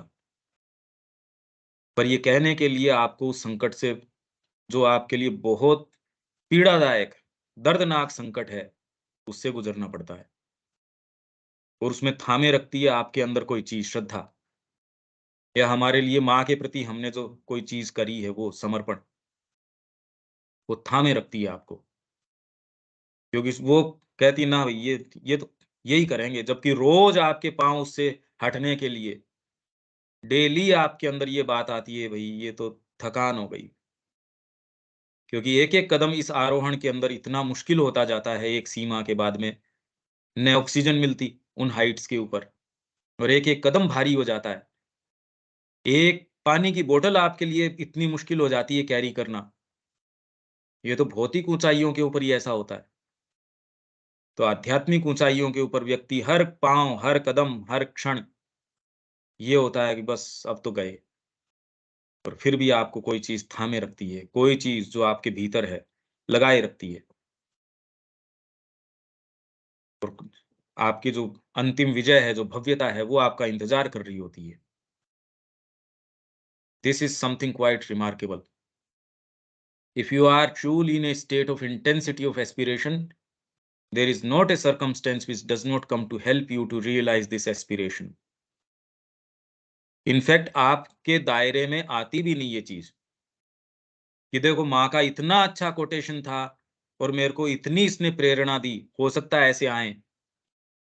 पर इनफैक्ट दूसरी चीज़ें आती हैं जो आपको पता ही नहीं लगती, आपको तो बहुत पीड़ा ही पीड़ा आती है। डिपेंड करता है कैसा हो।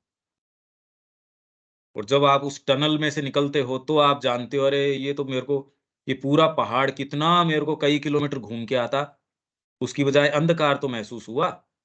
पर ये टनल तुरंत मेरे को तो ये कई किलोमीटर की या कितने लंबी यात्रा है, या कई जन्मों की यात्रा है। पर उस समय आपको धीरज, या आपकी श्रद्धा, माँ के प्रति आपकी निष्ठा, ये तो खाली बाहरी भागों में तो है नहीं, वो तो ऊपर-नीचे होते रहते हैं। तो कोई ऐसी चीज़ नहीं है, कोई ऐसी बात नहीं है, जो आपको अपनी ये जो एस्पिरेशन है उसको रियलाइज़ करने में हेल्प ना करती हो।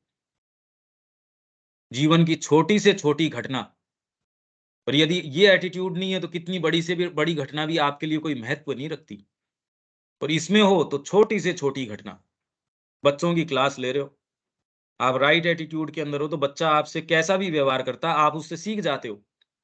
पर ऐसे एटमॉस्फेयर के अंदर बच्चे के अंदर भी वो चीज़ डेवलप हो जाती है। अब ये कौन-सा, आप कितने भी शास्त्र लिख दो, पर एक्चुअल व्यवहार उससे कैसे करना है, वो कैसे बता दोगे आप? और ये वाली चीज़ है, आपको हमेशा ही उसके साथ आप कोई सोचा-समझा या पढ़ा-पढ़ाया व्यवहार नहीं करते। उस समय आप राइट एटीट्यूड के अंदर हो, तो जैसे ही आप उससे टैकल करते हो, बच्चे में भी अप्रत्याशित चीज़ आती है। क्योंकि वो कोई नियम विधान के हिसाब से नहीं, आपको प्रेरणा हुई, आप भी उससे सीखे। बच्चा भी आपकी क्लास के अंदर ग्रो कर रहा है, तो क्लास क्या हुई? ये तो साधना हो गई।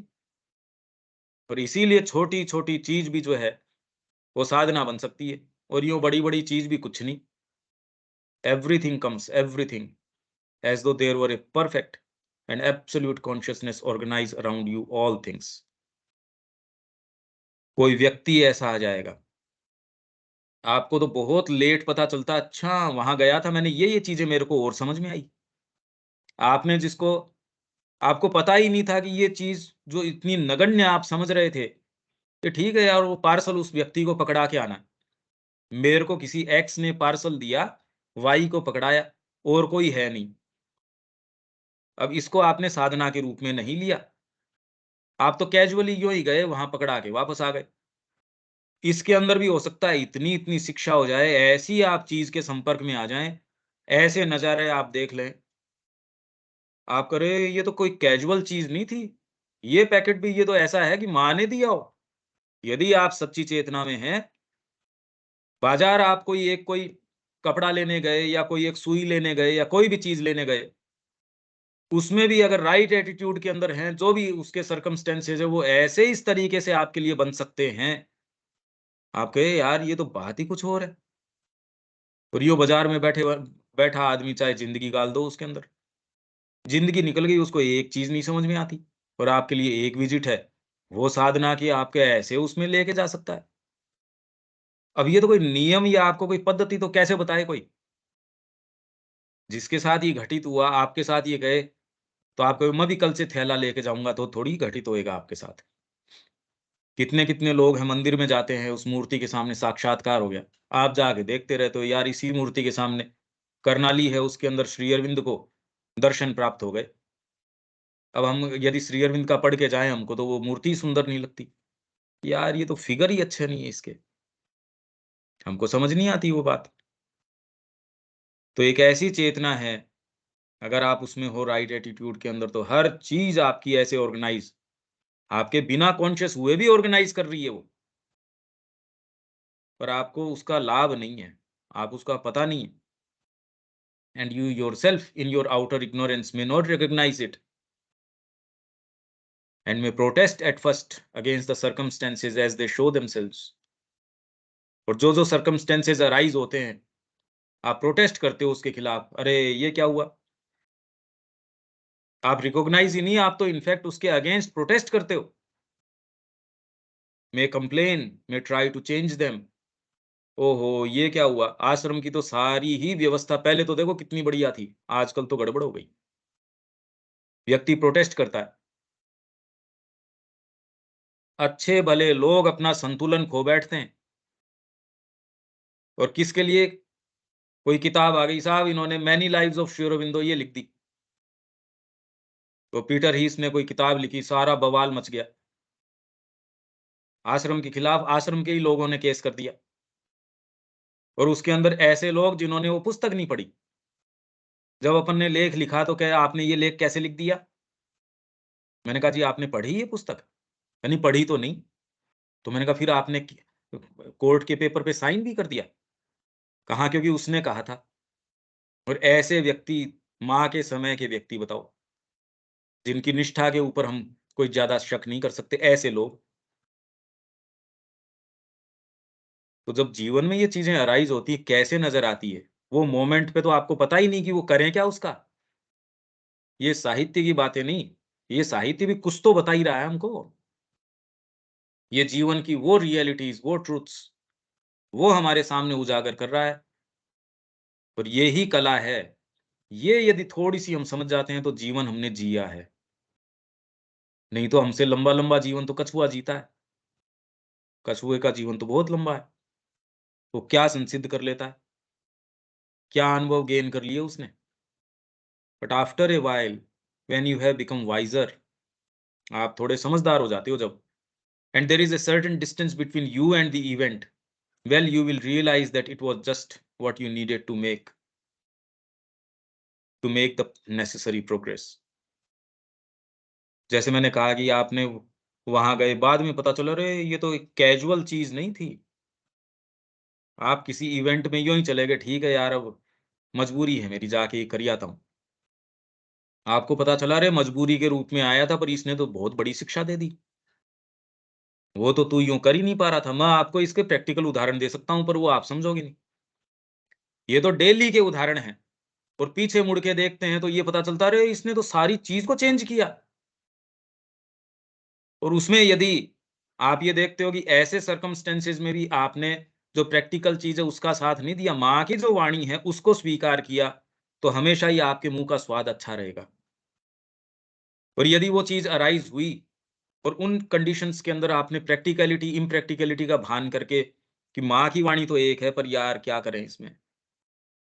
साधन संसाधन नहीं है। तो साधन संसाधन के आधार पे यदि आपने निर्णय किया, तो बाद में हमेशा ही आप अपने मुंह का स्वाद खराब पाते हो। ये लगभग सभी का यही अनुभव है, जो सच्चे हैं उनका। बिल्कुल यही अनुभव है कि अरे यार, उस समय ये कर गुजरते तो ये यही करने लायक काम था। प्रैक्टिकल क्या होता है? इस जगत में अगर थोड़ा-सा भी आप ध्यान से देखो, क्या प्रैक्टिकल है, क्या इम्प्रैक्टिकल है? कुछ भी कर सकते हो आप। टेररिस्ट ही शंका नहीं कर रहा कुछ करने के अंदर, तो आप अच्छा काम करने में शंका किस चीज़ की कर रहे हो? वो तो बिल्कुल शंका नहीं कर रहा।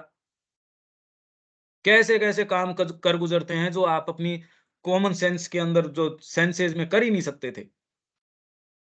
वो प्रैक्टिकल इम्प्रैक्टिकल की बात नहीं करता। और हम यहाँ बात तो भगवान की करते हैं सारे दिन। नहीं, ऐसे तो कैसे? ओहो! हम तो ऐसे कैसे? अरे दो माँ को अपने आप को, और कैसे क्या? नहीं समझ में आती है। And you know, it is a will, a supreme good will which arranges all things around you. And even when you complain and protest instead of accepting, it is exactly at such moments that it acts most effectively. तब ये जानो कि ये सबसे ज्यादा effectively काम कर रही है। ये तो मैं पाता हूँ इस चीज को। ऐसी चीजें जो आप बिल्कुल अरे यार, ये बिल्कुल गलत बात है, ये तो राइट और रॉन्ग के दायरे में गलत है, एकदम एकदम गलत बात है ये। और तब आप पर अंदर से कोई चीज सेंस ऐसी है, तो कहते हैं अरे ठीक है, सब जो हो रहा है, माँ इतना अच्छा कर रही है ये तो। ये तो जब आप उसमें हो तो ये बताया जा सकता है, नहीं तो ये एक्सप्लेन नहीं किया जा सकता कैसे है कैसे नहीं है। If you say to the divine with conviction, ये पूरे दृढ़ निश्चय के साथ, आश्वस्तता के साथ आप कहते हो, अगर ये आश्वासन है डीप आपको, आई वॉन्ट ओनली यू, कहने के लिए नहीं। ये तो प्रणाम करते समय हम सभी बोलते होंगे, माँ मैं आपका हूं, विथ कन्विक्शन, इस सच्चाई के साथ। आपको शब्दों में फॉर्मुलेट करने की जरूरत नहीं है, आपकी भाव भंगिमा बता देगी। प्रेमी की आंखें हैं, वो आंखों से झलक जाएगा, वो दूसरे कहेगा अरे यार, तेरे से प्रेम ही नहीं छिपाया जा रहा, तेरी आंखों में प्रेम है, या आंखों में क्रोध है या घृणा है या किसी के प्रति क्या है, वो छिपाई थोड़ी जा सकती है। वैसी माँ के प्रति आपका जो भाव है विथ कन्विक्शन, यदि आप भगवान से कह सको I want only you with conviction, तो बहुत बड़ी बात है ना। हालांकि बिना भी इसके यदि आप कह सको, ये भी तो नहीं कहते हम फॉर्मुलेट करके कि माँ मैं आपका हूं, अब बताओ क्या करना है। The divine will arrange all the circumstances in such a way as to compel you to be sincere. In fact हम जनरली जो प्रेयर करते हैं, माँ कुछ ऐसा करो कि मैं इस समस्या से बाहर आ जाऊं, डीप डाउन आपकी खुद की चेतना जानती है कि तू करना नहीं चाहता, इसलिए माँ से कह रहा है। माँ कुछ ऐसा करो, और मैं व्यक्तिगत तरीके से पूरे सारे वो अड़ंगे लगाऊंगा कि तू ऐसा न कर पाए। देख लो ये भाग आप में है कि नहीं है। प्रे एक चीज कर रहे हैं, भीतर से दूसरी चीज जान रही है। देखो माँ सब ठीक ही करेगी, उसकी हेल्थ ठीक ही करेगी, भीतर से जान रहे मरेगा ये। ये यदि दो आप में विभेद हैं, तो ये कभी भी फलीभूत नहीं होता, और हमेशा ही इसीलिए फलीभूत नहीं होता। हम बहुत प्रे करते हैं, अरे प्रे किसका करता है? प्रे करने का मतलब ही यही है कि तू डीप डाउन उसको छोड़ना चाहता ही नहीं। जनरली तो यही अर्थ है उसका। आप प्रैक्टिकली देख लो इस चीज को।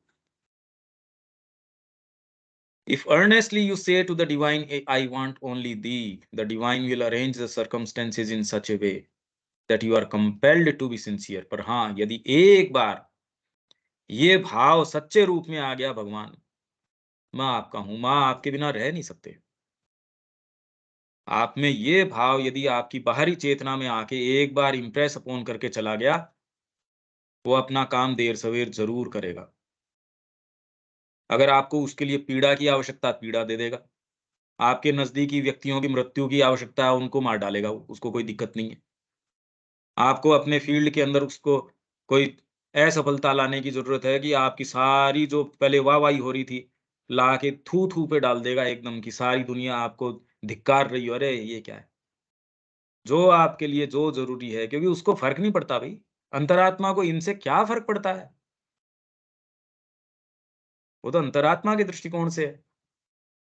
आपकी अंतरात्मा को भिखारी बनने के अंदर या राजा बनने के अंदर, वो उसको क्या फर्क है उसको? उस दृष्टिकोण से अरेंज होंगी चीजें। Something in the being, I want only you. माँ, मैं केवल आपको चाहता हूं, और सच्चे रूप से ये ही एकमात्र भाग आपका है जिसको आपके जीवन को दिशा निर्देश देना चाहिए। आपके जीवन में आपको क्या करना है, इस भाग से पूछ लो, जो ये कहता है कि मैं माँ खाली आपको ही चाहता हूँ। अब मेरे जीवन को कैसे नियोजित करूं, ये लो। मैं मेरे कर्म को कैसे सारे को व्यवस्थित करूं, इस भाग से पूछो। यही साइकिक मिरर है। ये एक ऐसा मिरर है, आप साइकोलॉजिकली अपने सामने उसको सामने रखते हैं, उससे प्रश्न पूछ लेते हैं, माँ मैं क्या करूं? उस मिरर पे डाल के देख लो।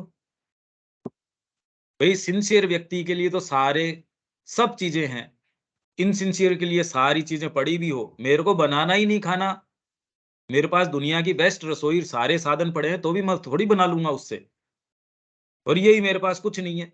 ये जो सर्वाइवल एक्सपर्ट्स हैं, जंगल में ऐसी जगह चले जाते हैं, वहां भी अपना पेट तो भरते ही है, कि अगर ऐसी कंडीशंस में है तो भी ये खा लो, इस तरीके से खा लो। और वहीं मेरे पेट में तकलीफ हो रही है, मेरे को तो अगर मैं कोई रेस्टोरेंट के पास में भी हूँ, मेरे को तो जी घबराएगा, मैं करूँ फटाफट इससे दूर करो भाई, ये गंध मेरे को तो सहन नहीं हो रही। तो बात तो आंतरिक है ये, the aspiration, and then one wants 100 odd things all the time, isn't that so?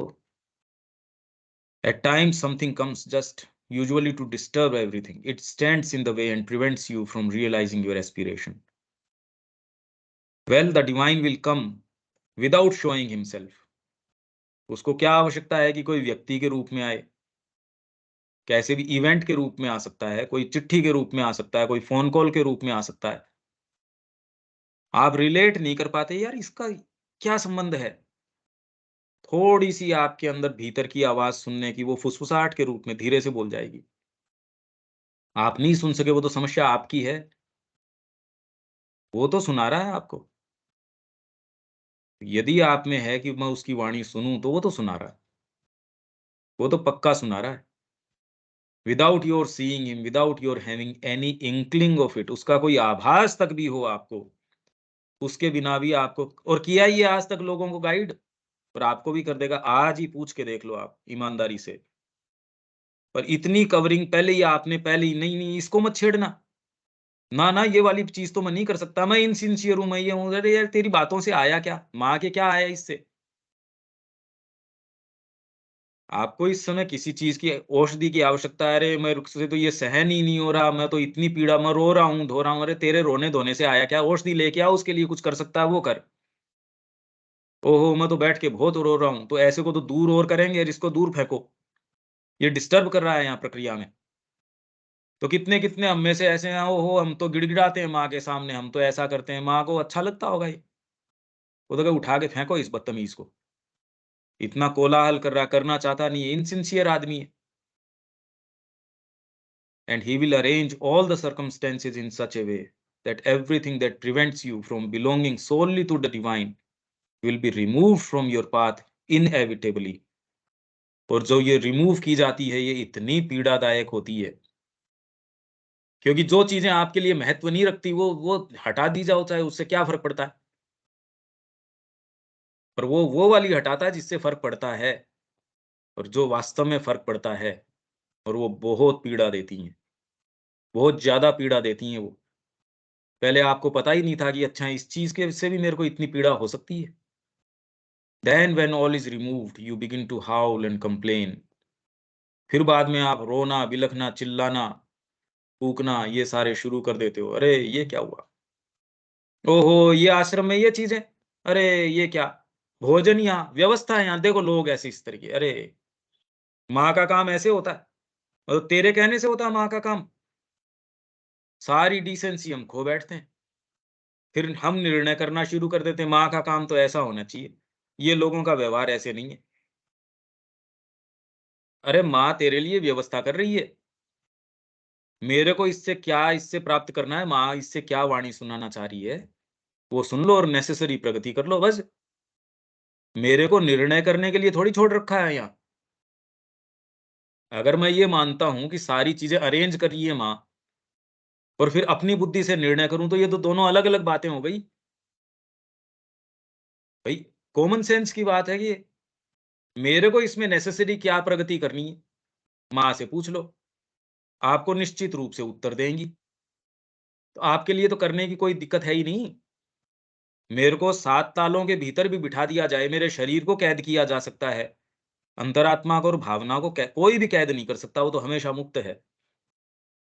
वहां भी पुकारोगे, वो भी उत्तर देगी। ये रहस्य आने के बाद में कभी भी आप कंप्लेन नहीं करते।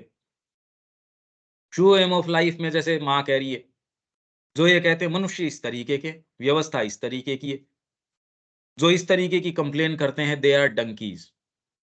माँ शब्द नहीं चुरा रही उसके अंदर, दे आर इनसिंसियर नहीं कह रही, दे आर डंकीज, वो गधे हैं। क्या करूं मैं ये, क्या करूं मैं ये। अरे तू क्या करेगा, प्रकृति करेगी तेरे साथ। But later if you are sincere and look at yourself straight in the eye, और देखना ही पड़ेगा देर सवेर, आंखों में सीधे आंखें डाल के चीज को मीट करना ही पड़ेगा। You have said to the lord, you have said I want only you, he will remain close to you. बाहरी परिस्थितियां कैसी भी हों, पर ये तो आपको कोई रोक नहीं सकता। अरे भी माँ के साथ अंतरंग भाव करके, माँ मैं आपका हूं, और जो है वो धन्यवाद निर्विवाद, बिना कोई विवाद के आपने जो दिया है उसमें धन्यवाद तो है ही। पहले तो ये एटीट्यूड। अब इसमें मेरी भूमिका क्या है माँ, ये बताओ ना मेरे को। तो यदि आप ऐसे एटमॉस्फेयर में हैं जहां आपकी सोच समझ को बिल्कुल कॉन्ट्राडिक्ट किया जा रहा है, तो आपको इससे बढ़िया एटमॉस्फेयर नहीं हो सकता। बाकी आप ऐसे एटमॉस्फेयर में अपने आप को पाते हो जो आपके राइट एंड रॉन्ग है, बिल्कुल अच्छे से चल रहा है, वो तो कंपनियों में ही चलता है, उसमें बात ही क्या है। आध्यात्मिक व्यवस्था में आप आते हो, उसमें आप अपने राइट एंड रॉन्ग लगाते हो। दिलीप मोरॉय को श्री अरविंद ने लिखा, यदि गुरु तेरी सोच समझ से नीचे है, तब तो फिर गुरु क्या।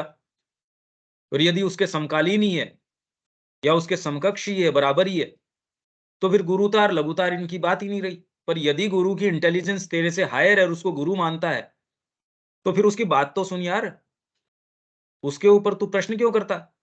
हर जना अपनी छोटी सी बुद्धि, जगत को देखने का अपना तरीका, उसको ला देता है उसके ऊपर। He will remain close to you, all the rest will go away. This is indeed a higher grace. और जो सच्ची ग्रेस है वो आपको सबसे ज्यादा कड़वी लगती है प्रैक्टिकल के अंदर। यदि आप इस मार्ग पे होते हो, तो जो सबसे ज्यादा आपकी नजदीकी ग्रेस है, क्योंकि वो आपके बंधनों को पोसती नहीं है, उनको चेरिश नहीं करती, काट डालती है, बहुत पीड़ा देती है, बहुत ज्यादा तकलीफ होती है। आपको वो ग्रेस कैसे लगे, वो तो आपको शत्रु लगता है। तो ये शब्द प्रैक्टिकल में आपकी बाहरी प्रकृति को जैसे महसूस होते हैं, वो इस रूप में महसूस नहीं होते। मैं आपको ये सारी प्रैक्टिकल चीजें बता रहा हूँ, ये सब प्रैक्टिकल अनुभव की चीजें बता रहा हूँ ये, क्योंकि यदि आप खाली इस चीज को पढ़ते हो तो ये चीज निकल के आ ही नहीं सकती। और ये चीजें इसमें हैं, इनफैक्ट ये ही चीजें बता रही है माँ। पर ये वाली यदि आप मार्ग पे नहीं हो, तो आप इसको पता नहीं क्या पिक्चर बनाओगे इसकी। ओनली यू मस्ट से दिस विथ कन्विक्शन कि माँ मैं आपका हूं, ये विश्वास के साथ। अभी हम क्या करते हैं, माँ मैं आपका हूं, कब नौकरी नहीं लग रही, माँ मैं आपका हूं तो मेरे साथ तो तू अच्छा करेगी, मेरे साथ तो ये वाली चीज तो करेगी, मेरी शादी नहीं हो रही, माँ मैं आपका हूं, देख मेरे लिए तो अच्छी लड़की देगी तू, या मेरे को लड़का देगी तू। अरे तो वो तो माँ अपना ही खंडन कर रही है। माँ जीवन में थोड़ी तकलीफ हो रही है, घर वालों से अनबन चल रही है, तू ठीक कर दे इसको। तो माँ तो आपके लिए एक लबादा हो गई फिर बाद में। I don't even mean that you must say it integrally. इसलिए ध्यान करो, मैंने शुरू में एक शब्द काम में लिया था, सेंट्रल सिंसियरिटी। डिटेल्ड सिंसियरिटी कहां से आ जाएगी। तो ये शुरू में एस्टेब्लिश केंद्रीय रूप से हो जाता है, जो भी है वो तो करेंगे, फिर बाद में तो पूरा लाइफ टाइम है उसको एग्जीक्यूट करने के लिए। Because if one says it integrally the work is done, तब तो सुप्रामेंटली आ जाएगा। यदि हो जाए तो भौतिक प्रकृति भी यदि ये स्वीकार कर ले, तब तो उसके लिए इतनी आवश्यकता ही नहीं है। पर ये कर ले कहां से।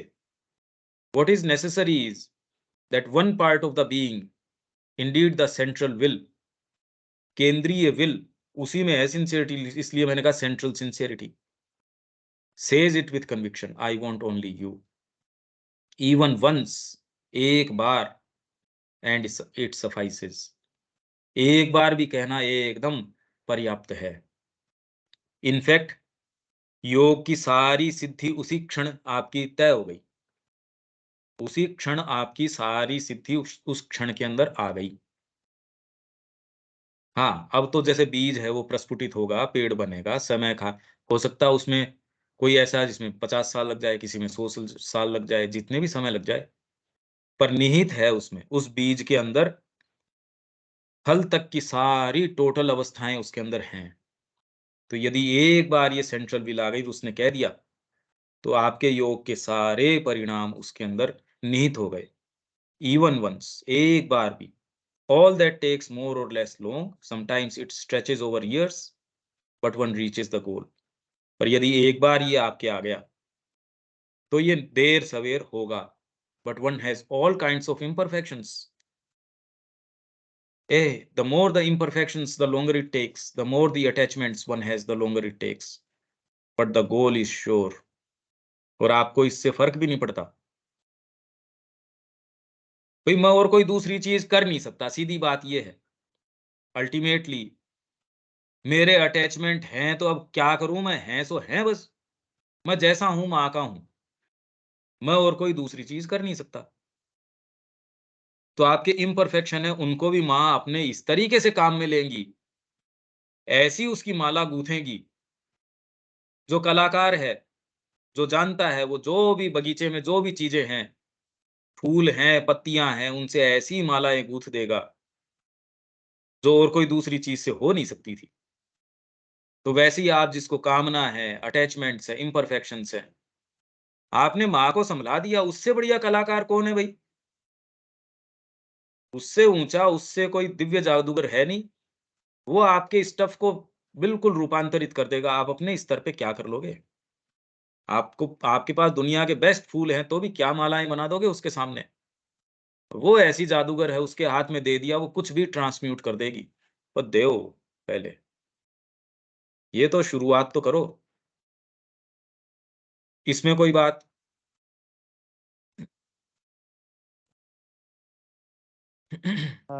नहीं भैया, ये हम लोगों ने पहले भी बात की थी, बार-बार आप इस चीज़ पर बताते भी हैं, और जब-जब हम लोग इस चीज़ पे पढ़ते हैं पूरी तरीके से केंद्रितता भी आती है और ये चीज़ प्रेरित भी करती एक तो चीज इसमें हमेशा ही मैं साथ-साथ क्यों जोड़ता हूँ कि श्री माँ का साहित्य है वो बहुत ज़्यादा प्रैक्टिकल है। इतनी डिटेल्ड आध्यात्मिकता की कोई पुस्तक हमको मिलती ही नहीं है। है। और इसको इतनी सहज यूँ ही मान लिया जाता है, क्योंकि भाषा इस तरीके की हमको लगता है, हाँ, ये तो हम समझ गए, इसमें बात ही क्या है? अरे समझ किसके गए? एक कदम नहीं उठता हमारा। और जो इस भाषा के अंदर है, वास्तव में वो डीप अनुभव गुथा हुआ है। और वो यदि मार्ग पे नहीं चले, तो वो ही तो चीज़ चूक जाते हो। जो चीज़ देने के लिए ये चीज़ है, साहित्य है, वो तो चली गई, तो फिर बाद के अंदर खाली एक उसका कोण तो चला गया, उसका भूसा-भूसा है, वो बचता है फिर बाद में। क्या बचता है? कुछ नहीं। इनफैक्ट उन शब्दों से तो कुछ आडंबर भले ही बन जाए, और तो कुछ अच्छी चीज़ तो बनती नहीं। अच्छा, लेकिन एक ये एक बात है भैया, जैसे हाँ, हम लोग यहाँ पढ़ रहे थे, जो ऊपर आया कि यदि तुम एक बार कहते हो कि मैं पूरी तरीके से आपको चाहता हूँ, हाँ। पूरे सिंसियर तरीके से कहते हुँ, हो, हुँ। तो उसके बाद फिर जो होती है, क्या फिर वो मतलब जो ब्लैक डेज आते हैं वो विपरीत समय आते हैं फिर, या पतन के समय, या फिर हम पूरी तरीके से भूल नहीं जाते हैं, क्या ऐसा होता हुँ। नहीं है क्या? ऐसा तो ज़्यादा होना शुरू हो जाता है, पहले तो है ही नहीं। पहले क्या अंधकार है? पहले तो कोई कुछ है ही नहीं, आपकी यात्रा ही नहीं है, तो यात्रा के जो पड़ाव है, वो तो बाद में आएँगे, यात्रा शुरू करने के बाद। भई यात्रा के पड़ाव तो यात्रा के अंदर आएँगे। यात्रा शुरू ही नहीं करी तो पड़ाव, और बिना पड़ाव या आगे-पीछे वो तो बातें ही नहीं होती। सफलता है, सफलता ऊपर-नीचे, ये तो शुरू ही तो बाद में होता है, जब आप कुछ करोगे तो कुछ होगा। कुछ करोगे ही नहीं तो क्या होगा? तो आपके अंधकार के समय हैं या आपके प्रकाश के समय हैं। इनफैक्ट यदि आप प्रकाश वालों से तो आप प्रभावित हो रहे, वाह! प्रकाश का समय आ गया। तो इसका मतलब अभी भी अंदर कोई चीज़ है जो एनकैश करने की कोशिश कर रही है। बाकी तो व्यक्ति तो चलता रहता है मार्ग के ऊपर, और थोड़े यदि उसने जीवन जिया है और सीरियसली ये चीज़ करी है, तो वो समझ भी जाता है कि ठीक है, अब ये काल आ गया। इनफैक्ट ये ज़्यादा सिखा के जाता है। प्रकाश वाले काल से वो काल कुछ न कुछ बेटर सिखा के जाता है। और ये तो प्रैक्टिकल अनुभव है। अब ये तो शेयर नहीं, मैं तो इतना ही कह सकता हूँ। भई इससे ज़्यादा यदि मेरा अनुभव भी इसका है, तो मैं कैसे आपसे कम्युनिकेट करूँ? ये चीज़ें तो फिर बाद में एक दायरे के बाद में कम्युनिकेट करी ही नहीं जा सकती। ये कैसे बताई जाए? यहाँ आके फिर बाद में, ये तो जब तक आप मार्ग पे नहीं हो, तो ये चीज़ें बताई नहीं जा सकती। ये बात है। पर इसमें बेस्ट बात है कि साहस करो और यात्रा शुरू करो। आपके अंदर जो सबसे कीमती भाग है, उसको तो लाओ सर्वोपरि। उसके अनुसार अपने साम्राज्य को जो है रीअरेंज करो। राजा के हिसाब से करो और अरेंज। राजा को बिठाओ राजगद्दी के ऊपर, और उसको अरेंज करने दो मंत्रियों की क्रियाओं को।